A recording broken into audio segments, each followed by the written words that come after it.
God. So now let's get started. This is the Will Clayton Church of Christ. This is going to be our morning message. This is December the 2nd, December 1st, 2019. How to work with evil people and maintain your righteousness. Listen at this. How to work with evil people and maintain your righteousness. You know what's wrong with us? We think that everybody's going to do what's right. We think we're going to wake up in the morning and walk outside and the policeman going to act right with us. The neighbor going to act right with us. The person at the store going to act right with us. And we don't know how to exist with evil people and maintain our righteousness. But we're going to talk about this lesson because this guy, Daniel, is working with one of the most evil men on the earth ever to exist. This Nebuchadnezzar here is the gold head. This is the greatest of all the four kingdoms. That's why it's gold. It's the greatest. Not the most vicious. It is the greatest. That's why it's gold. And he is the most crooked. Amen. This guy is a murderer of children and pregnant women. I'm going to show you what this guy's about. See, you see him, he says at the end, when he goes through his 7 seasons, 7 years of being an animal-like person, eating grass. You hear him say, God is still God, but he never worships God. He simply acknowledges, anyone speaks against Daniel God, I'm going to kill them. Because he is the God of God. Look how he's proved to me. See, Daniel's going to tell his son later. Your father knew that. But it does not say Nebuchadnezzar was a holy man and he honored God and gave his life as Naaman did. You don't find that. See, that's what's wrong with assuming things. This is a murderous beast. This guy is as evil can get. This leader.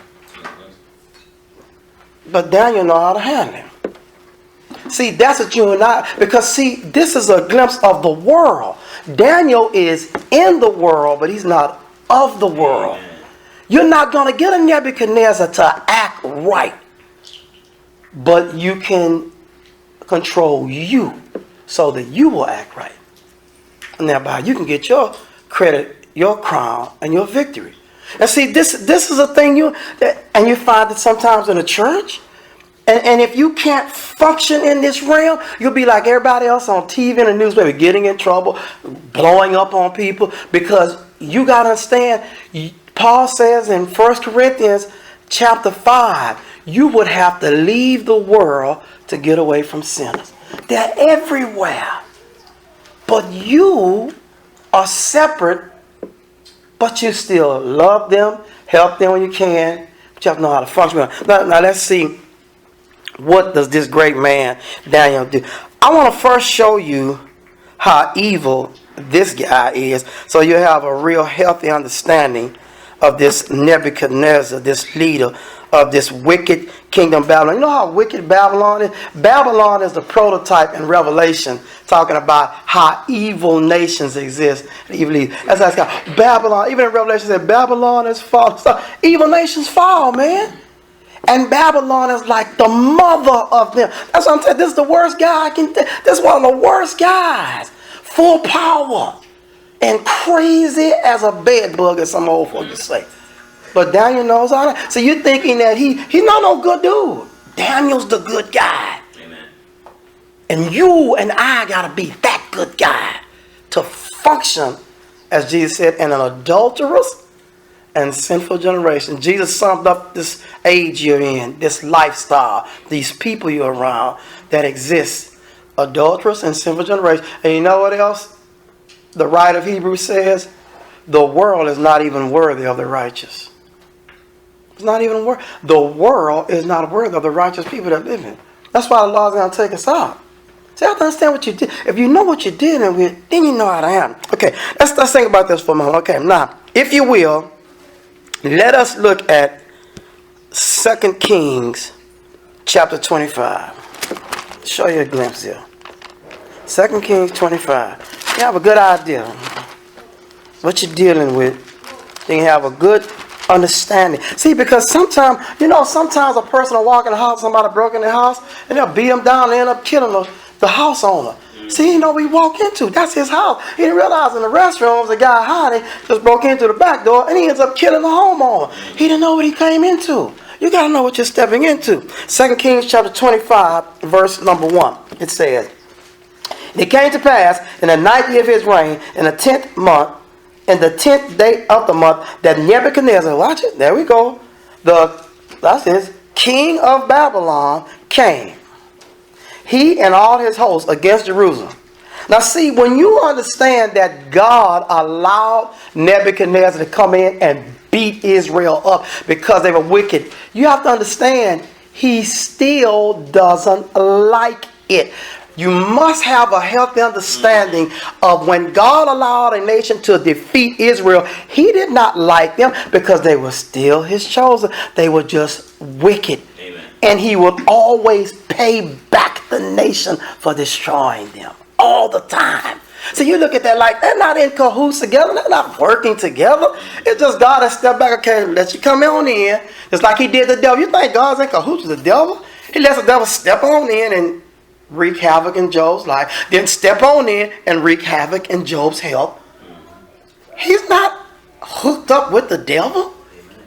He's going to torture the devil forever because of those things. See, your mind gets to focus like, you see an evil king rule and you think God is like, thumbs up. Yeah, that's my boy. When he says Cyrus is my anointed, Cyrus is also bloodthirsty. See, you're looking at, saints, you can't look at things wrong in the scripture.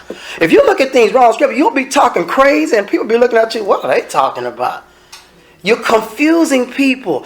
This guy is an enemy of God and an enemy to the people of God and an enemy to Zion. But God lets him come in and ransack because Israel is not acting right. When he pays him back, it does not uplift the people that Nebuchadnezzar killed because God wanted them dead. But it pays back Nebuchadnezzar for what? Touching God's children. That's why his kingdom doesn't exist. A guy that rules the world should continue to rule the world. He can't, because the Lord said, I'm going to destroy a kingdom. Why? Because you're not right. You've never been mine. Watch this. Okay, he said, he and all his hosts, this is his army, against Jerusalem, and pitched against it. So they set up camp, and they built forts against around. So they built up forts all around Israel. You got to understand, good guys like Daniel were taken from their land and treated crazy until things got balanced out over there.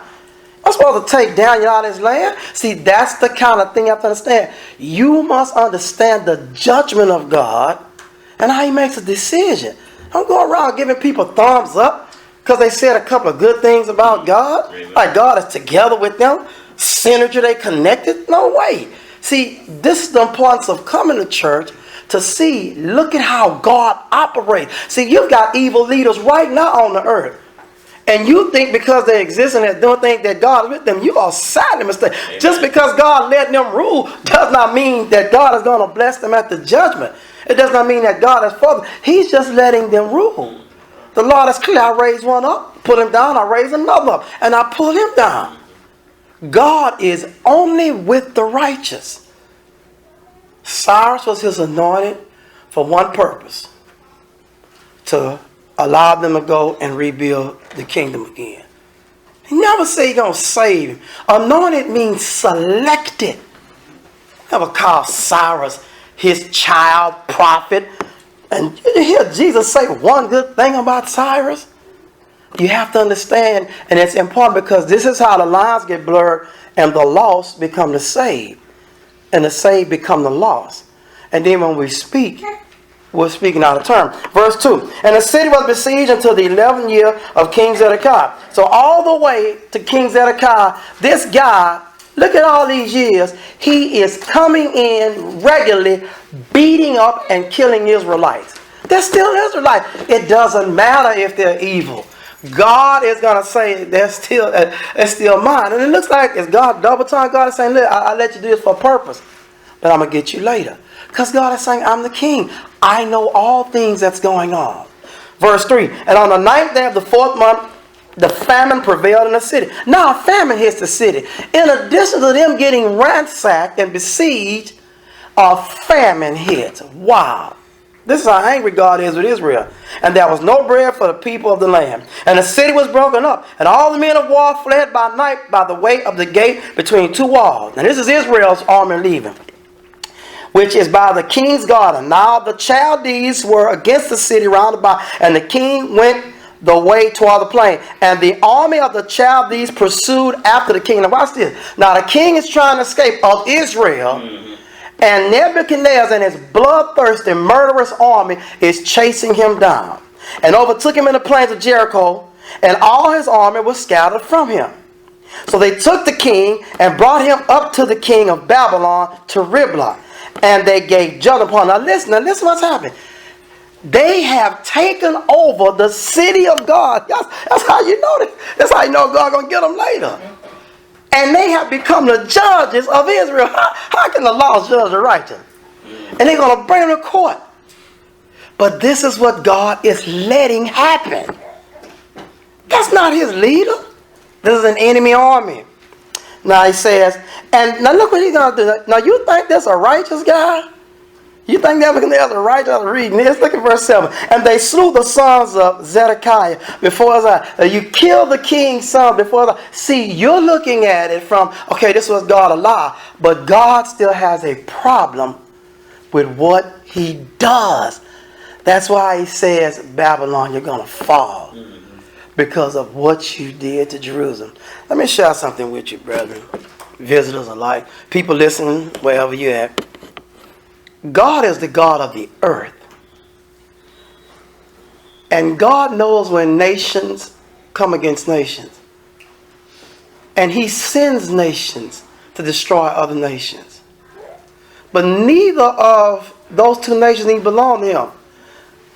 The Egyptian had a leader, Pharaoh, Necho, and he was sent to destroy the Hittites. Neither of those two nations belong to God.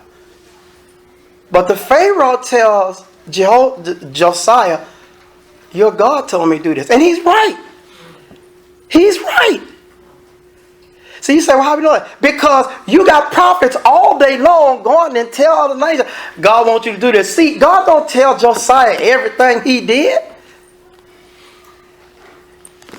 Elisha anoints an enemy king to come and attack Israel later.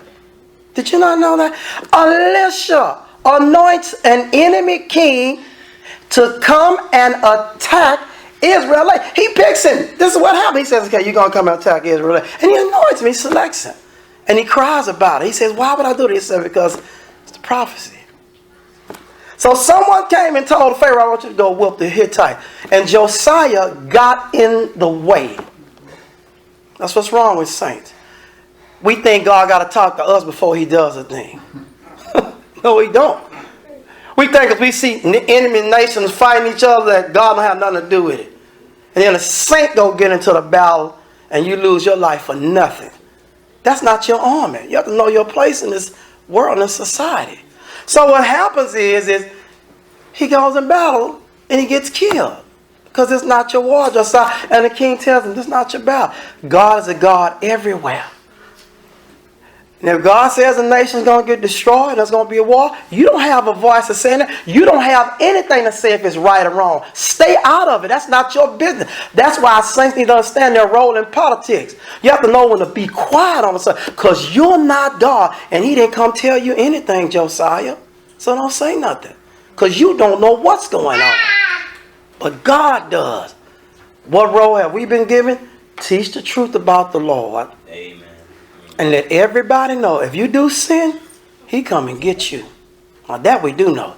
No matter whether you're in the church or not. So right now, he's going to kill this guy's 2 kids and put out the eyes of Zedekiah. That's not like a righteous man in you. In this sense, listen, Zedekiah is still a ruler in the kingdom of God. It doesn't matter. And that person has to be paid back. The 10 tribes of Israel had evil kings from day one. My brother Carl taught that lesson years ago. But every time an evil king was killed unjustly in Israel, the king that set it up, God got him later. And they're both Israelites. Why? Because God said you got to do it right. That's why David said, "Nah, I'm not going to put my hands on Saul." See, I'm not going to put my hands on Saul. Another guy killed Saul after he tells him, kill him. He said, "Who told you can follow the Lord?" No. David said, "Kill him now." Because you got to do it right. You got to understand what right is. If you don't do a thing right, God's coming to have a conversation with you. And you better hope, and I better hope he has a conversation before we die. Because if you have it after we die, that's it. You want him to come for us before we die. Tell us, hey, you didn't do this right. Get it fixed before you leave. And so he says, and bound him with fetters of brass. Look at that. And carried him to Babylon. And in the 5th month, on the 7th day of the month, which is the 19th year of King Nebuchadnezzar, king of Babylon. Look at that. 19 years this guy's been tearing the world up. He says, came Nebuzaradan, captain of the guard, a servant of the king of Babylon, unto Jerusalem. And he burnt the house of the Lord. Now, I think we done now. I think we know this is an evil man. Do you think you can burn the Lord's house down? That's still his house. He burnt the Lord's house. I told you this guy was a bloodthirsty murderer. That's the same guy dealing with that. It's not no good dude. He's not a good dude. And the king's house and all the houses of Jerusalem and every great man's house burning with fire. That's it at that. There were good folks that this happened to too. Daniel's one of those good people. Of course he sinned, but he's not the type of guy you do this to. So that's why the Lord comes back on Babylon. And all the army of the Chaldeans that were with the captain of the guard break down the walls of Jerusalem round about. These are the same walls that are going to have to be repaired by the great Nehemiahs. The people, the Ezras, those that got involved with the work. God not happy with this clown. He's letting it happen. When you see an evil rule, the book of Ecclesiastes says, when you look in the land, you see an evil ruler, people are treated unjust. It says, don't let your heart be troubled by it. Said, calm down. He said, because there are powers greater than him. And he emphasized, said, there be powers greater. He's telling you God gonna get him. He's in Istanbul. God is in Istanbul too. You know that, right? People getting treated bad and Timon squad. You know God is over there too, right? You know God is over China, right? I hope you understand that God is over Hawaii too. When they went to space station in the air, you know God is there too, right? You cuss in the space station, you kill somebody in the space station, you're going to get judged. You and I need to understand who you serve. This is an awesome God, yet he's very, very loving. And you got to know how to tap into his love. And you set for life. But this tongue, which is a little member, will be set on fire of hell if we don't watch what we say. So he says here, verse number 11, the rest of the people that were left in the city and the fugitives that fell away to the king of Babylon with the remnant of the multitude did Nebuchadnezzar, the captain of the guard, carry away. Verse 12, but the captain of the guard left of the poor of the land to be vine dressed and husband. They left the poor people there. He said, y'all just keep the land, keep it dressed up. I like the vineyards. I might roll back through here, send some people to get some grapes. So I'm running this thing. He thinks. Verse 13, and the pillars of brass that were in the house of the Lord. Now watch what he's going to do to the house of the Lord. This is how you know this is not a good guy. The pillars of brass that were in the house of the Lord, and the bases, and the brazen sea. That was a thing made like a sea that the priest would wash his hand, and it had oxen under it to hold it up. They weren't worse than the oxen, but it had that.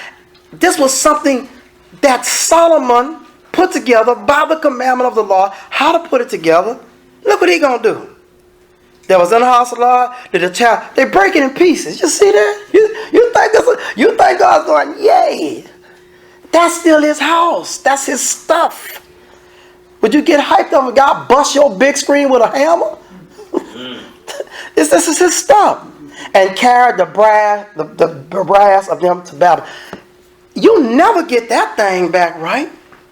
People, you know that brazen thing was busted up. They say they brought some of the stuff back. Yeah, some, but some of it was destroyed. Do you know that an army took the Ark of the Covenant and eventually just tore it all up? You think God was okay with that? Now you see why there's no four ruling kingdoms that rule the earth. You don't see them and you never see them again. You know why? Because God say, I'm ruling now. That's why. See, you think America not running nothing but his mouth, and so is Russia. Running, and I tell both leaders, you're running nothing but your mouth. You'll never rule this earth. Because God is letting us know, nothing rules me. I destroyed the four kingdoms. Do you know if God hadn't stopped those four kingdoms, they'd still be ruling now? You'd still be either on the Nebuchadnezzar, Medo-Persian, Greek, or Rome. Nothing could stop them but God. So you need to be a part of the kingdom that is ruled by God. That's your only hope. That's my only hope. So we see this is a bad guy. This is a bad boy. Like the bad boys, what you going to do? This is one of them here. Look at Isaiah 21. I want you to have a good clear picture, because when you get to see how can a person exist with a man that's not, how can a person exist with a man that's not scared of God? This guy sends an army to walk. Do you know in the Lord's house, if the priest didn't do things right, God could kill him? He in the Lord's house. This dude walks in the Lord's house. Nasty, vile, raping women, murderers type men, baby killers, walking in the Lord's house, and he let them take hammers and bust up his brass and take the pieces back and take all the vessels back. See? That's the Lord. That's the same house that men were scared to go in. Don't go in there. Ooh, the king wanted to go in and light incense. You know how powerful it was just to go in and want to light incense. Do you understand that Uzziah ends up turning into a leper, just wanting to go in and light it in? This guy going and ransacks it. God's going to kill him and Babylon and their army. You got to understand that. Just because you see people taking advantage of God's folks, taking advantage of the church, speaking ill word, you think they're going to heaven? Man, you got to wake up. So must I. Isaiah 21 and verse number 2. The Bible says, a grievous vision is declared unto me. Watch this now. The treacherous dealer dealeth treacherous. And Isaiah. Now see, Isaiah's going to say, I'm going to show you what God going to do to him. Watch this. I'm going to show you what God going to do to him.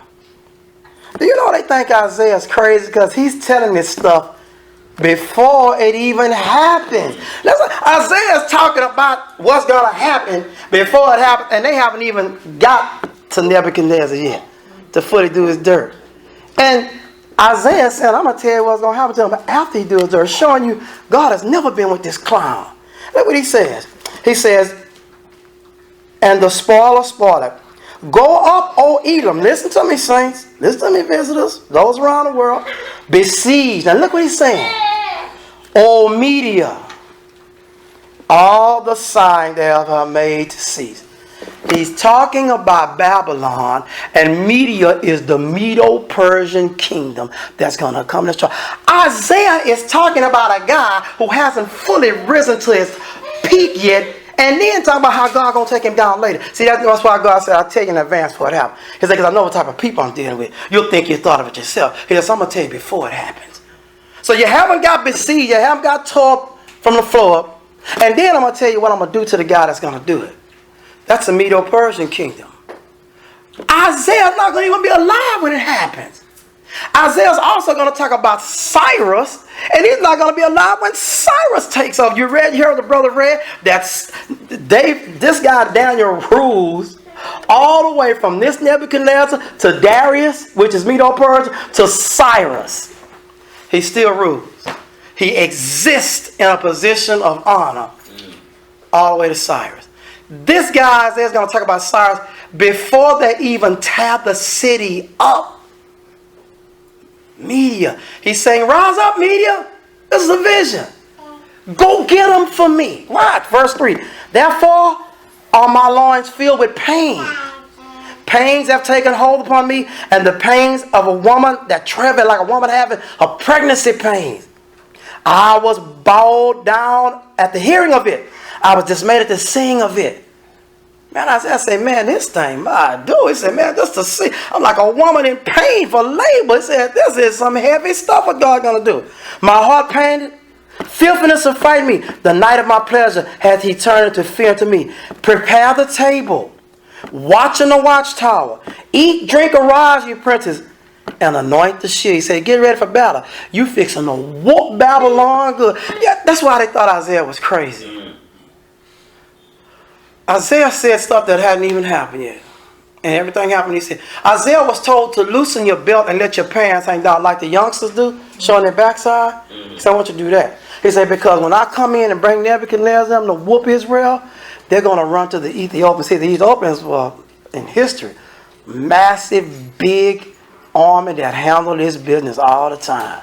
And Israel was sometimes, almost got whipped by them. God rescued them. Million-man army. They had Lubums. They had the people of Put with them.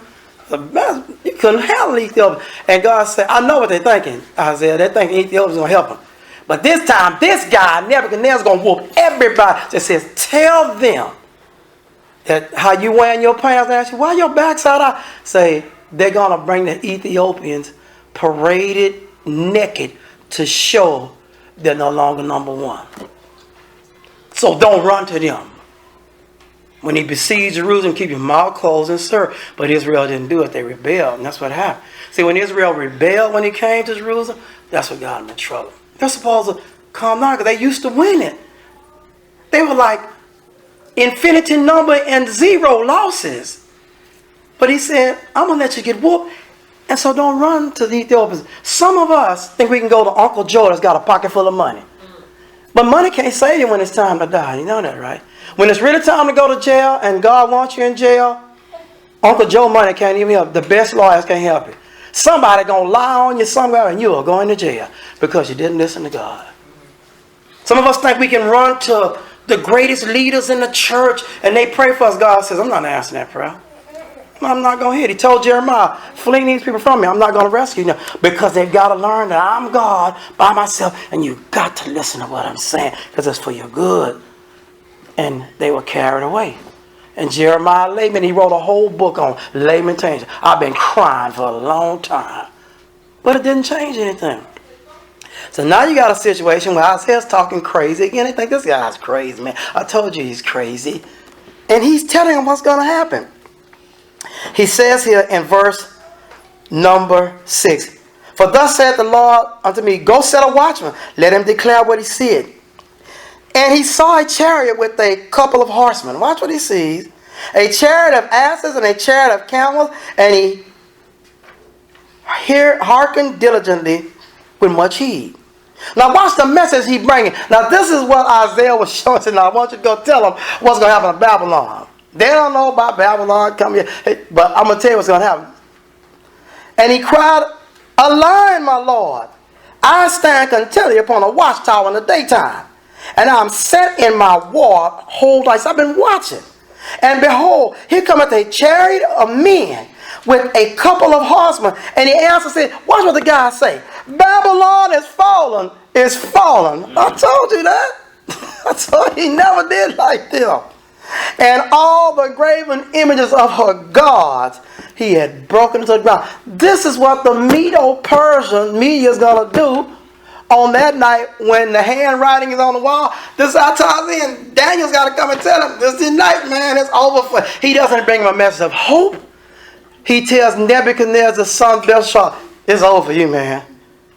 And a 60-year-old man named Darius rolls in with his army against a youngster and catch him while he's drunk and crazy.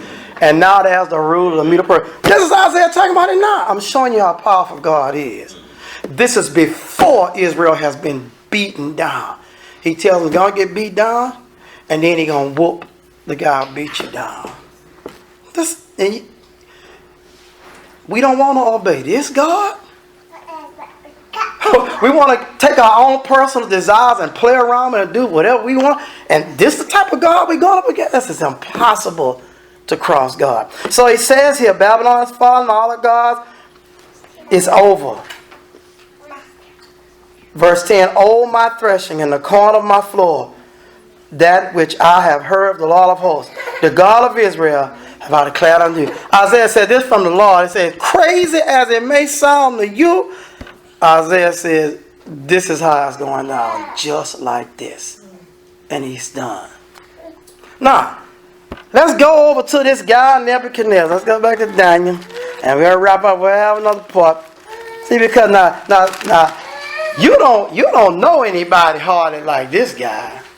Nebuchadnezzar, that full rule. Whatever he says goes. If he wants you to die, you die. If he say you can live, you live. If he want to take over Egypt, he can go. Israel wanted to go to Egypt. And God told, look how far it's gone, told Jeremiah. Tell him, no, see, I already showed you through Isaiah. He's going to whip the mighty Ethiopians. And they said, well, we'll go to Egypt. They used to rule over there. You going to Egypt? He said, Jeremiah, tell him to go to Egypt. I'm going to send Nebuchadnezzar there too. I'm going to let his, see right now it's hard to want to go. I'm going to let, and he did. He just let Nebuchadnezzar go. I'm going to get Egypt. All that gold and stuff they got. Right. And he went there. And the Israelites that were there, he killed them there. But see, God is looking at it like, he killing my people wherever they go too. And I'm going to kill him. So you have to understand the balance of God. He's looking at, okay, now I'm telling y'all don't act crazy with me because I'm going to let somebody come in and get you. And then he turns around and says, okay, now you for coming in and getting them, I'm going to get you. Why? He says, I'm the God of gods. He's not telling Nebuchadnezzar, please go. He's letting him go. It's his own personal desire to destroy Israel and kill them wherever he finds them. And then God says, I'm going to kill you, your sons, your nation. You will not exist in power. I'm going to give it to the Medes and the Persians. A dual rule nation. They split the kingdom up like they wanted. Don't you know that's things happening in your life and people you know that God's hand is all in? You ought to be able to see God's hand. You ought to be able to see. Sometimes I tell a person, baby, God is in your life. I'm going to just tell you now. Sit down, we got to talk. God is in your life. This kind of stuff going on. This is God. What you been doing? How can you say? Because we looking at it. We praying for you, man. Your life is tough on the floor. What's wrong? What are you doing on the side? Can we find you on the internet with pictures that you ought to think twice about? You know, there's a lot of saints cuss on the internet. Y'all know that, right? Amen. Listen to me now. Don't get nervous. There's a lot of so-called saints of God cuss on the internet. You know some of them. All kind of, I'm talking about with their name on the Facebook and they're cussing right with there from them. Ain't nobody hack no account. Amen. All kind of crazy stuff going on. And you got to understand, when stuff start intertwining, you got to go, well, baby, you know, I think God's trying to tell you something. You got to get this together. See, remember, the whipping always comes later after you do the crime. God swings back like a loving mother and father. You know, you standing there still jumping around. I remember Brother Herbert Miles was teaching us. He said there was a teacher when he was young. This back in the day when you could hear kids, you know. This may have been, I don't know how grievous this was, but he said he would walk down these steps while he was teaching.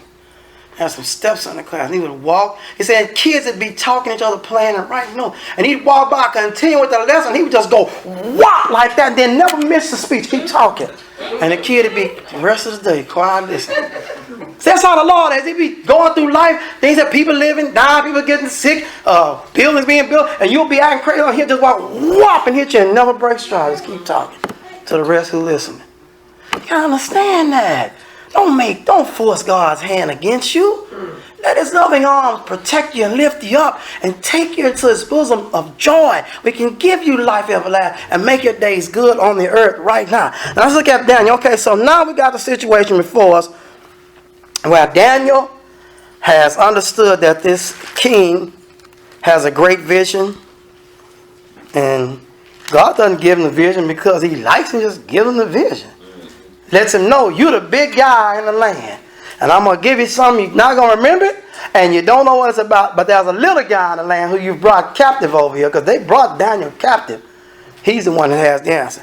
So they look at down chapter 2, there's a text, then we'll wrap up. And the second year of the reign of Nebuchadnezzar dreamed dreams wherewith his spirit was troubled, and his sleep brake from him. Then the king commanded to call the magicians, the astrologers, and sorcerers, and the Chaldeans, for to show the king his dream.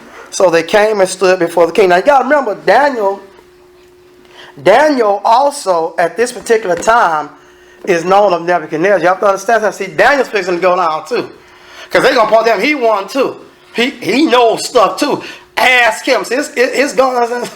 Daniel's not safe. Because see, Daniel has already stood before him as a young man and answered all types of difficult questions, which is in chapter 1, that they shouldn't have been able to answer. He answered things about the magicians, the stars, because God gave him the answer. Daniel is known. Now watch what happens. And it says in verse 4, then spake the Chaldeans to the king Syriac, the king in Syriac, O king, live forever. Tell thy servants the dream, and we'll show the interpretation. The king, see, now listen what they're telling. We do this kind of stuff. We know how to give interpretation. Now you got to remember something. God has powers that exist even today. Not with his people, with the wicked. So stay away from the soothsayers, the tarot card readers. I'm telling you now, when you go among them, they're going to tell you something. And God's going to punish you for having gone among them. And then when it happened, too bad. Stay away from these horoscope readings. Leave that trash alone. Because it does have a power. The Bible talks about spirits that peep and mutter. It's not with the saints anymore. We don't have those powers anymore. It's gone. 1 Corinthians 13 will tell you why. And so you go among them, you might see your uncle with the same clothes he had on when y'all went to the beach one day. He'll come in and tell you about Aunt Nettie and everybody else. Now it's on in your life for doing that. So you should have never went there. And you can ask Saul about that. Because he did raise up Samuel and one the witch. And Samuel said, you're going to be dead, you and your family. You got to understand, that was really Samuel. See, you got to understand, God will let a thing happen.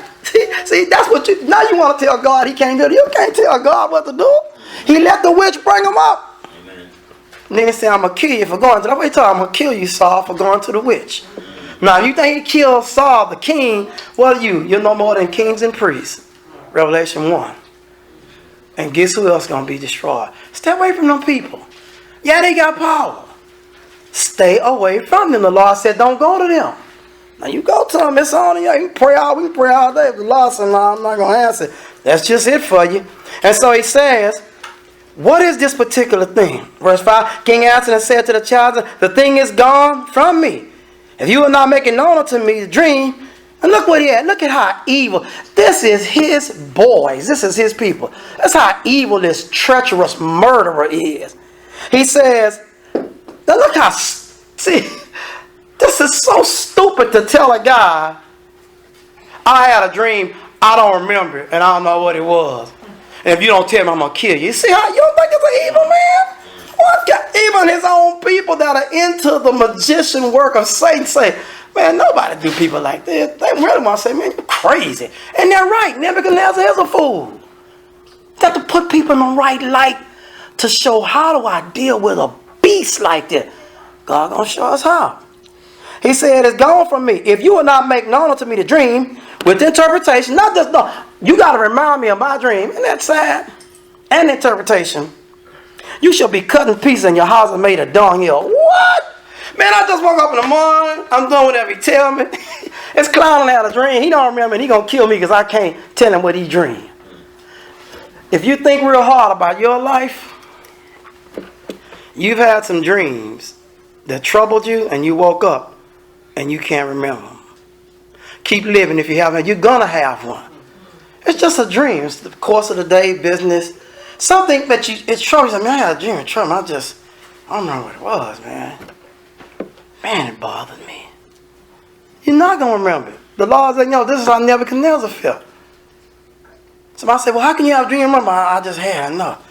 I just can't remember what it is.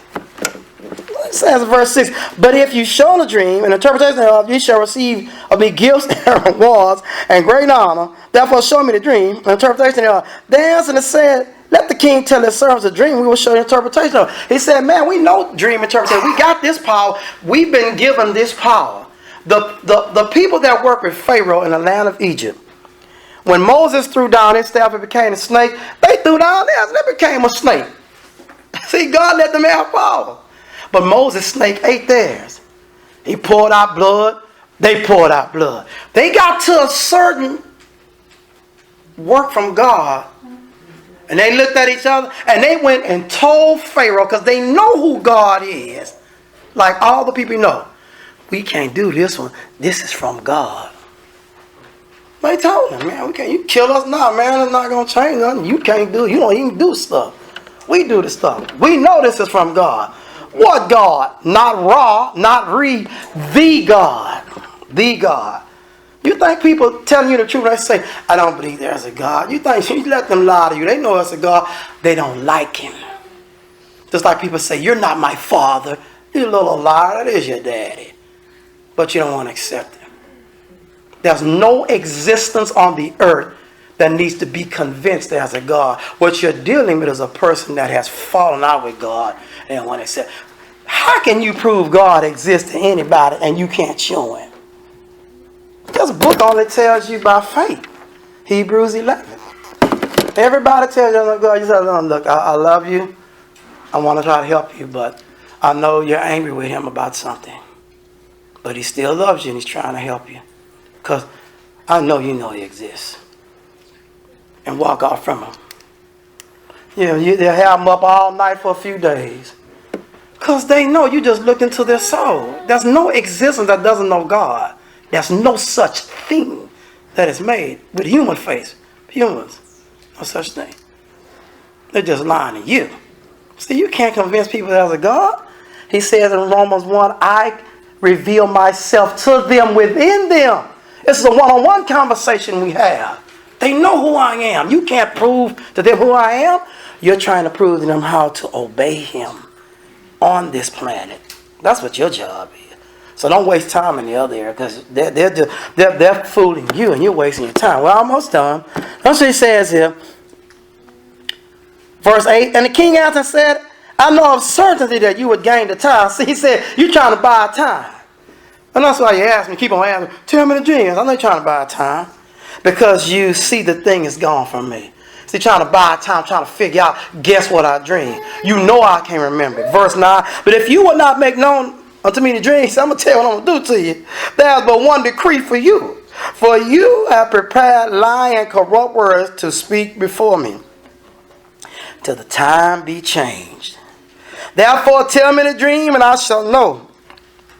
You can show me the interpretation there. He said, look, I know you're trying to buy time. You've been lying. You don't try to run some game on me, but try to make me think. He said, if you tell, watch how powerful this is. If you tell me what I dream, he said, I'll remember it. How does he know that? Because anytime you're trying to remember something, have you been looking for something? Have you been trying to remember something? And then all of a sudden you say, man, I know what it is when I see it.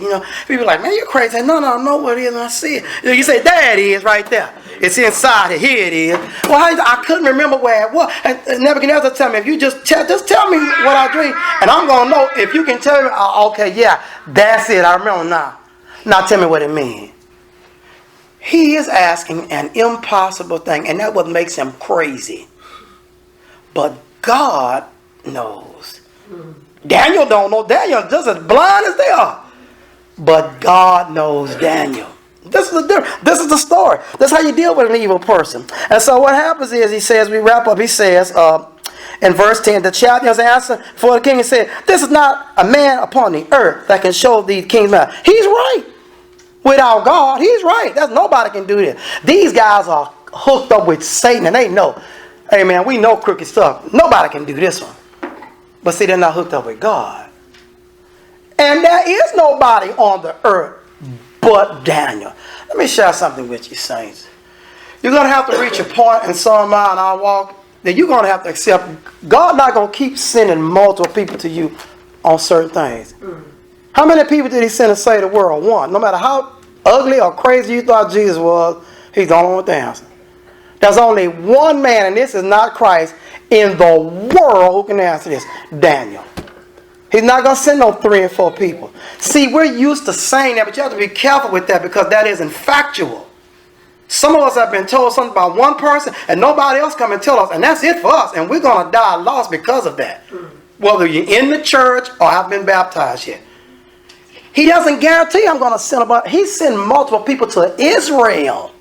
How many people did he send to the man, the prophet that came from Judah, to go and tell Jeroboam he's going to be destroyed? He sent one guy to tell him. One guy to tell Jeroboam. And then he sends one crooked guy by allowance to tell the prophet, you can eat with me. He only sends one. So you can't start saying God going to send him. Well, if we can't help him, somebody else can. That's not who told you that's going to happen. You don't have a text to teach that. God doesn't send multiple people on all issues. As one guy with his answer, Daniel. If they don't accept what Daniel said, that's just it. But it's not going to affect Daniel. And so therefore he says, there's not a man that can show you. There's no king, lord, nor ruler that asks such things. And then he's right. That's what makes Nebuchadnezzar crazy. Nobody asked nobody to tell me what my dream was and then the interpretation. Or astrologer, or Chaldean. You have to understand, this is the kings of soothsayers, stargazers, magicians. They rule the world in this area. They know we don't have nobody to do what you ask. And they're right. Except for Daniel. Verse 11, it is a rare thing that the king required. And there is none other that can show it before the king except the gods. See, the God is. But they know this is something of deity, man. You can't do this. Whose dwelling is not with flesh.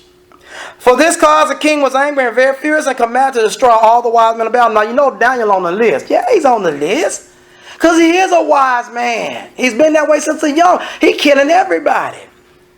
And the decree went forth, the wise man should be slain. And they sought Daniel and his fellows to be slain. Did you see that? And they sought Daniel and his fellows to be killed. Shadrach, Meshach, Abednego, and you Judean boys. Y'all wise too. We're going to kill y'all too. You've been telling all the stuff to the king since y'all was youngsters. Can you answer this? If not, you're going to die too. That Daniel goes into action. What? What's going on?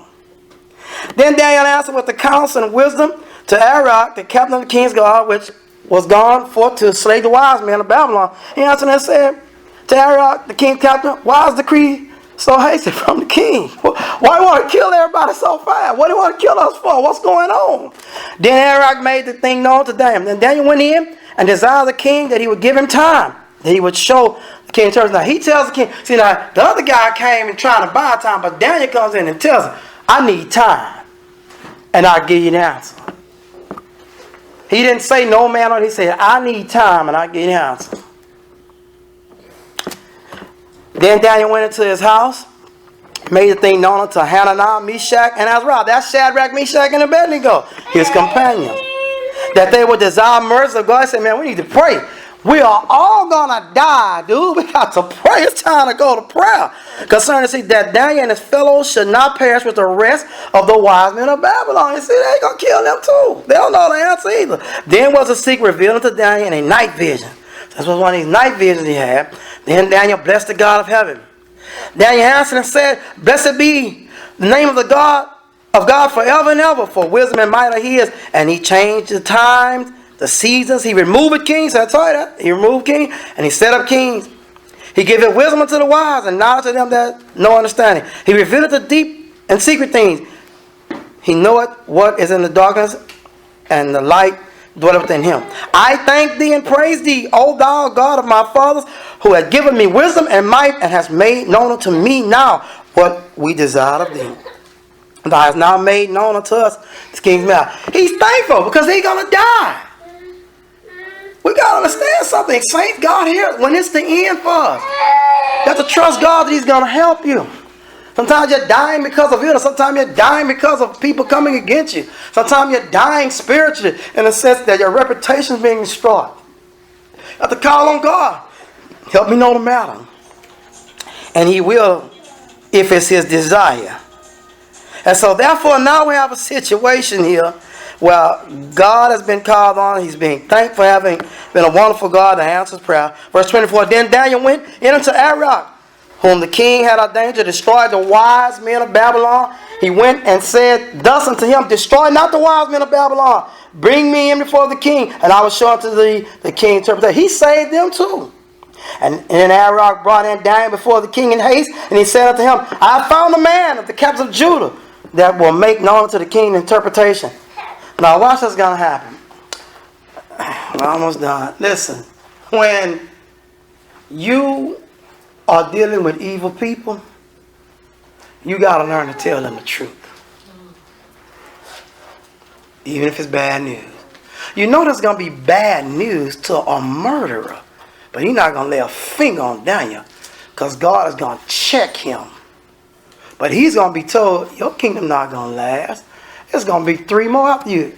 Your kingdom is done. That's what the vision is about. He's telling Nebuchadnezzar, your kingdom's done, man. You think that kingdom's going to last? Man, you've been running things for a long time. It's over for you. You just won a 4. So then King answered and said to them, whose name was Belteshazzar, art thou able to make known to me the dream which I have seen? So you got to tell them the dream too. And the interpretation. Now, let's don't come up with no answer. Daniel answered in the presence of the king and said, the secret which the king that demanded cannot the wise men, the astrologers, the magicians, the soothsayers show unto the king. But there is a God in heaven that revealed his secrets, and make known to the king Nebuchadnezzar what shall be in the latter days. Thy dream and the vision of thy head upon thy bed of thee. Tell the man his dream. Verse 29. As for thee, king, thy thoughts came into thy mind upon thy bed. Tell him where he was at. Say, what shall come to pass hereafter? And he that revealed his secret make known to thee what shall come to pass. But as for me, now watch, he stops any hope of them thinking that it's him. As for me, this secret is not revealed to me for any wisdom that I have more than any living, but for their sakes, I shall make known the interpretation of the king, and that thou mightest know the thoughts of thy heart. Thou, king, sawest a behold, a great image. This great image whose brightness was excellent stood before thee, but from thou was terrible. This image's head was fine gold, his breast is all of silver. That's Medo-Persian. His belly and thighs of brass. That go to Greek. His legs of iron, his feet part of iron and part of clay. That's your kingdom of Rome. Thou sawest till that a stone was cut out with our hands. That's going to be Jesus, which smote the image upon his feet that were of iron clay and break them in pieces. Then was the iron, the clay, the brass, the silver, and the gold broken into pieces, and became like the chaff of the summer threshing floor, and the wind carried them away, that no place was found for them. And the stone that smote the image became a great mountain and filled the whole earth. That's Christ. That's his dream. He couldn't even remember it. This is the dream. And we will tell the interpretation thereof before the king. What are you talking about, we? Me and my boys, Shadrach, Meshach, and Abednego. This is us. We doing this. I'll tell you about what the Lord said. None of y'all know this. But it's to God's glory. But He's not with you. He doesn't like you. Because you're not His people. See, that's the difference. Daniel's making a statement. We don't tell you what's going on. Verse 37. Thou, O king, art the king of kings. For the God of heaven hath given thee a kingdom. See, He gave you this. Power and strength and glory. And whatsoever the children of men dwell, the beasts of the field and the fowls of heaven had He given into thy hand, and had made thee ruler over them all. Thou art this head of gold. It say God gave you this. And after thee shall arise another king. Do you understand? Look what it says. Inferior. That's why gold is the big. All the other kingdoms are less. But He tells them that's going to be it for you, man. Why would something stop a kingdom of gold from rule? Because God is telling you, this is a loner. I don't even like you, man. I got another one coming behind. And another, and then I'm done with all y'all. My son going to take over. He's going to fill the earth with rule. So I told you, He's the God everywhere. He says, and another third king of brass, which shall bear rule over all the earth. And the fourth kingdom shall be strong as iron. For as iron breaketh in pieces and subdue all things. And as iron that breaketh all things shall it break in pieces and bruise. And whereas thou sawest the feet and toes, part of potter's clay and part of iron, the kingdom shall be divided. That's Rome. And there shall be in it of the strength of the iron, for as much as thou sawest the iron mixed with mire clay. And as the toes that were part of iron and part of clay, so the kingdom shall be partly strong and partly broken. And whereas thou sawest iron mixed with mire clay, they shall be mingling themselves with the seed of men, but they shall not cleave one to another, even as iron is not mixed with clay. Can't hold together. No love. Iron can't stick with clay. That's what's wrong with man. No matter what you got, you just cannot love. Cannot cling to each other. Always want to let go, depart, separate. Just not right. And in the days of these kings shall the God of heaven set up a kingdom which shall never be destroyed, and the kingdom shall not be left to other people. You know why that's important? Verse 44. Only the saints of God have the salvation message. And it's never transferred to any other. It's not given to the Jews, not given to Gentiles, only to the saints of God. We have the secret of salvation, and we're not keeping it a secret. Just people don't want to obey. But it shall break in pieces and consume all these kingdoms, and it shall stand forever. For as much as thou sawest the stone was cut out of the mountain without hands, that's God cut it out. And that it break in the pieces, the iron, the brass, the clay, the silver, and the gold. The great God hath made known to the king what shall come to pass hereafter. And the dream is certain. Daniel said the dream is certain and the interpretation sure. Daniel said when the Lord come up, he going to blow you away, man. You are nothing. He's going to destroy you too. That's what he gives. This is bad news. This kingdom going to destroy all your children. That's why Isaiah said, Babylon, you fall. You're going down. You're not mine. And the king Nebuchadnezzar fell on his face. Look what he does. And worshiped that, paid him honor. And commanded that they should offer an oblation and sweet odors unto you.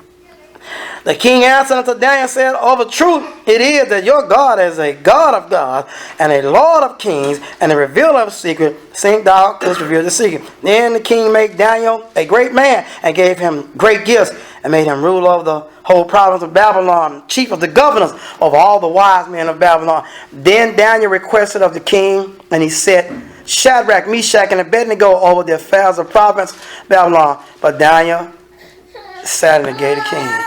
You know, this is how you deal with evil people. You tell them the truth. No matter how bad it is, no matter how bad the message, your kingdom not going to exist forever. It's going down. You have to tell them. You tell them. Somebody say, you know, you're trying to tell me that I'm lost because I don't serve God the way it's called in the Bible. Yes. But as vicious and evil as God, you still got to tell them the truth. And also, when you're dealing with evil people, you have to make sure you understand that you're not an island. And you need the brethren to help you. And make sure. Don't forget about the brethren that stand with you. You didn't forget Shadrach, Meshach, and Abednego. Say, can you put them over because they're going to help me. Daniel didn't get the big head and go, yeah, I'm running this. God talking to me. He didn't give it to Shadrach, Meshach, Abednego. It's my thing. He understood I need around me. That's what's wrong with churches that don't have other leaders. He won't try to run everything. You're going to fall like Babylon. You got to fall. Or you break God's code of you can run it yourself. You got to go down. Because it's God's plan that things be done right. That's how you exist among evil people. This is a murderous killer that will kill his own people over something foolish. Like I had a dream. Can't remember it. But Daniel, working with God, knows how to say. And you and I got to learn the same thing. If you're here not a member of the church, recognize one very important thing. You've got to be baptized to be saved. There's no other way about it. You hear the gospel, you believe that Jesus Christ is the Son of God, and He died. He was buried on the third day, rose again. No, you didn't have to be there to see it. You just need to believe it. God put the truth in the words where your heart can accept it. Say, well, I've been baptized, but Acts 19, 1-5 shows anybody can dip in water and anybody can say, I'm baptized, believe in the name of the Father, Son, and the Holy Ghost. But if the person doesn't have the power of God with them, the Holy Ghost is not working with them. Therefore, salvation is not achieved. So in Acts 19, 1-5, they are baptized again. Why? Because God has a kingdom and it's never been left to other people. That's the key. Other people. It must be with the people of God. And so therefore on the day of Pentecost when Peter preaches, this is the Jews, the nation of God. They get bad news because they're like Daniel. They get bad news that day. You're not saved any longer. It says, men and brethren, what shall we do? He says, change and be baptized in one in the name of Jesus Christ. Why? For the remission of sins, and you shall receive the gift of the Holy Ghost. For the promise is unto you and unto your children and all that are fall, even as many as the Lord our God shall call. In many other words, did he testify and encourage them, saying, save yourselves from this untoward, that means a crooked generation. Then they that gladly received his word were baptized the same day. About 3,000 souls were added unto them. And they continued steadfast in the apostles' doctrine, the breaking of bread, and in prayers. And the Lord, Acts 2:47, added to the church daily as such should be saved. The fellowship, what is that? To walk in the light as Christ in the light. How do I know that? 1 John chapter 1. If you walk as Christ in the light, as he lived before his Father while he was on earth, then you'll be saved. The eunuch is so excited. He's taught Isaiah 53. Then he's taught the New Testament. He sees the water. What hinders me? But Philip answered that, no. If you believe with all your heart and your mind. He said, what is that? He has to say, I believe Jesus Christ is the Son of God. Then he stopped the chariot and he baptized him. See, this is God's plan. You cannot die lost following God's plan. It's impossible to die lost following God's plan. He wants to save you. He wants you rescued. He does not want you tortured. He does not want you abused. He does not want you used up in life. He wants to rescue you. He wants you to be with him forever. And he wants as many to come and do that. But you've got to accept it. The pattern, the way of having it done. If you believe that, the opportunity is yours now. The scriptures teach us, for by one Spirit are we all baptized into one body. What's the one body? The church, Colossians 1:18. Paul says, whether you're Jew or Gentile, bond or free, and I've all made it drink into one Spirit. What does that mean? You take the Spirit in, the message, and then you take him in baptism. You simply need to believe that. Do you know that a man can be a murderer in jail and just a few short days away from death? And if he hears the gospel or she hears the gospel, they can be baptized. And they will not get out of jail, but they'll be saved. That's how much God loves people. He knows they took life. But he knows, but I'm going to save yours. That's how much he loves them. Does baptism save? 1 Peter 3:21, the like figure, whereunto even baptism does also now save us. So it does say. Someone said, well, they told me it didn't save. That's not God's people. That's the only reason they told you that. They've been deceived. But the text says it's saved. It says how it's saved. Not the putting away the filth of the flesh, not the water, but you have to go in it. But the answer of a good conscience to our God, I've responded properly to the Lord. I did what he said. By the resurrection of Jesus Christ, it has that power. That's what the text says. Who is gone into heaven? How could he have such power? Well, he's in heaven. What's his post? He's at the right hand of God. What is over? Principalities, powers, angels, everything. Jesus says, Revelation 2:10, the devil is coming for some of us while we're on the earth. He said, behold, the devil should cast some of you into prison. You have tribulation 10 days. It's a trial, a tribulation. He said, but be thou faithful unto death. See, if you're his, you can endure. And you receive everlasting life. See, when the devil comes, you can't stop him. You see, he's coming.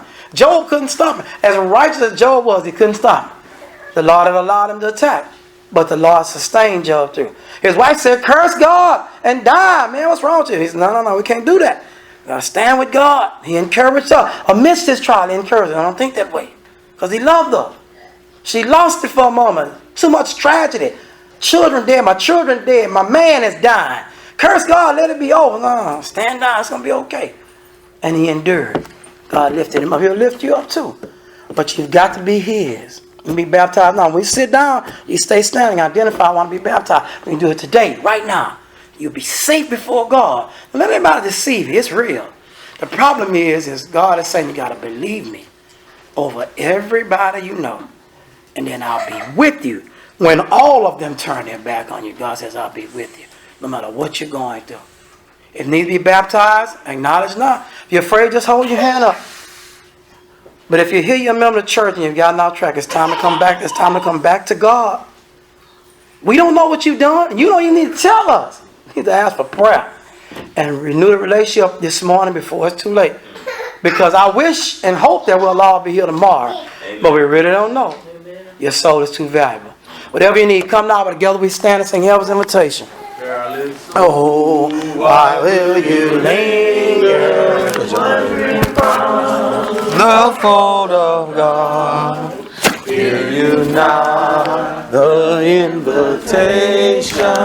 Oh, prepare to meet thy God. Careless soul, maybe seated. Thy warning, for your life will soon be done.